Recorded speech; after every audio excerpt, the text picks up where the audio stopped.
अभी बागेश्वर धाम के पीठाधीश धीरेन्द्र कृष्ण शास्त्री के 13 मई से बिहार आगमन को लेकर पहले तो आरजेडी के तेज प्रताप यादव ने उन्हें हिंदू मुस्लिम फैलाने का आरोप लगाते हुए यह तक कहा था कि अगर वे ऐसा करेंगे तो उन्हें हवाई अड्डे पर ही घेरा जाएगा। और उसके बाद फिर आरजेडी के प्रदेश अध्यक्ष जगदा सिंह ने तो यहाँ तक कह दिया कि ऐसे लोगों को जेल में रहना चाहिए। इसके अलावा एक और जगह जब उनका कार्यक्रम में सहस्त्राववर्जन और परशुराम का प्रसंग चल रहा था तो उस पर भी कई लोगों को आपत्तियां हुई थी, कुछ खास जाति वर्ग से इसे जोड़ते हुए। हालांकि बाद में उन्होंने इससे किनारा कर लिया, यह कहते हुए कि पुस्तकों में जो लिखी थी मैंने उसे किया। दरअसल इस प्रकार की घटना इसलिए घट जाती है, इसलिए लोग इस प्रकार की बातें कर जाते हैं क्योंकि वे प्रसंग की प्रासंगिकता को ही नहीं समझ पाते हैं। इस प्रसंग की प्रासंगिकता को लेकर मैं कुछ बोलूं इससे पहले मैं तुलसीदास की तरह बंदे बानी विनायकों का स्मरण करता हूं ताकि वे मुझे और मेरे सुनने वाले दोनों को ही सन्मति प्रदान करें। और बंदे संत असंत ही चरना दोनों को मैं प्रणाम करता हूं, और ताकि इसमें किसी भी प्रकार का कोई विवाद नहीं हो और प्रसंग की प्रासंगिकता को ध्यान दिया जाए। एक प्रसंग आता है जिसमें परशुराम जनक के दरबार में जब रामचंद्र जी धनुष भंग करते हैं तो वहाँ पहुँचते हैं और लक्ष्मण के साथ काफ़ी संवाद होता है। तो सवाल यह उठता है कि भगवान विष्णु के अवतार हैं परशुराम और प्रभु श्री राम भी भगवान विष्णु के ही अवतार हैं, तो फिर किस प्रकार दोनों ने एक दूसरे को पहचाना नहीं और जो इतनी बड़ी बातें हुई। परशुराम के पहुंचने को लेकर दो प्रमुख जो राम की चर्चाएं होती हैं, तुलसीदास के रामचरितमानस और वाल्मीकि के रामायण, दोनों में ही प्रसंग है। यह बात अलग है कि दोनों में मिलने का स्थान अलग अलग है, लेकिन जो एक मुख्य बातें हैं वो दोनों में ही समान है, जिस कारण से परशुराम वहां आए थे। अब जरा वस्तु स्थिति को समझिए कि क्या यह एक छलावा था, क्या दोनों ने एक दूसरे को पहचाना नहीं, या फिर इसके पीछे कुछ विशिष्ट उद्देश्य थे। दरअसल जब श्री राम ने अवतार लिया था तभी उन्होंने यह कह दिया था कि वे नर के रूप में सारा काम करेंगे, नर लीला करेंगे, और अंतिम उद्देश्य रावण का वध उस स्थिति में था जबकि उसकी आसुरी प्रवृत्ति नष्ट नहीं होती। इससे पहले उसकी आसुरी प्रवृत्ति को नष्ट करने के लिए भी मानवीय उपाय करने का उन्होंने भरसक प्रयास किया था, और उसी की एक कड़ी में परशुराम और लक्ष्मण का संवाद या परशुराम का राम के साथ भी संवाद हुआ है।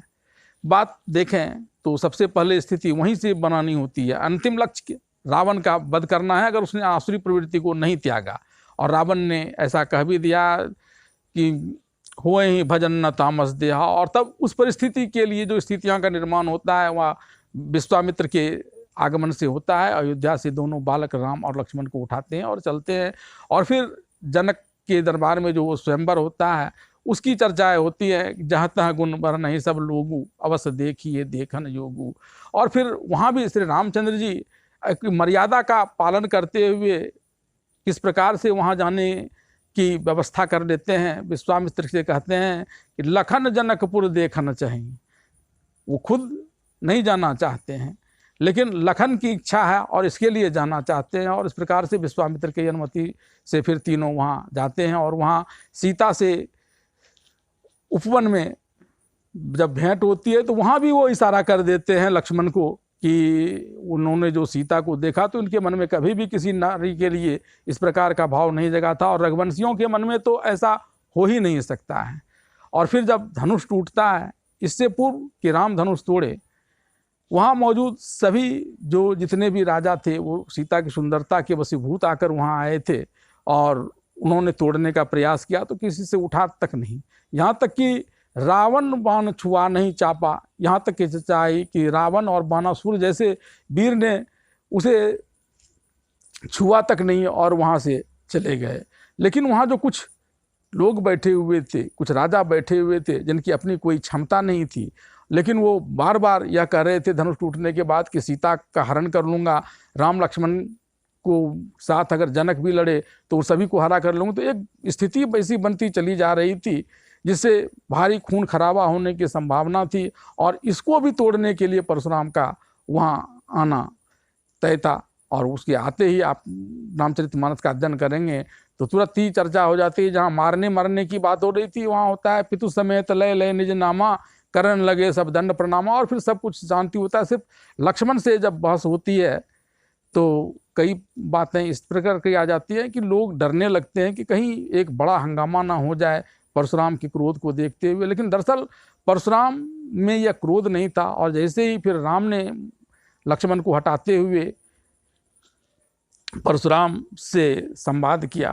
तो उस क्रम में परशुराम बार बार मुस्कुराते हैं, हालांकि क्रोधवश ही मुस्कुराते हैं। और जब रामचंद्र जी कहते हैं कि अगर मैं आपसे सिर्फ ऋषि होने के नाते आपका अपमान कर रहा हूँ तो सत्य कहूँ भृगुनाथ को अस समर जगमही जय भयमस नाय हूँ मात, कि ऐसा कोई भी दुनिया में नहीं है कि जिससे मैं डर सकता हूँ, चाहे वो कितना ही बलवान क्यों नहीं हो। इसलिए मैं मुनि के रूप में आपकी निंदा नहीं कर रहा हूँ। और तब जैसे ही परीक्षा लेने के लिए, हालांकि वो परीक्षा की बात नहीं थी, परशुराम भी जानते थे, राम भी जानते थे, यहाँ दरअसल जो परशुराम के पास धनुष था उस धनुष को राम को देना था, और इसलिए ही यह सारी मनोचित क्रियाएं की गई थी। और यह कहते हुए परशुराम ने राम को धनुष दिया कि इस पर चाप चढ़ाकर दिखाइए। और वहाँ जैसे ही होता है छुअत चाप आप ही चढ़ गए हो परशुराम मन विस्मय भय हो, और फिर वो चाप छूने भर से ही चढ़ गया। तो परशुराम ने उस चाप को पर राम को देते हुए उन्हें प्रणाम करते हुए वहाँ से विदा ली। ये मानवोचित कार्य था ताकि उस धनुष बाण के सहारे राम को आगे रावण विजय करने में सहायता हो।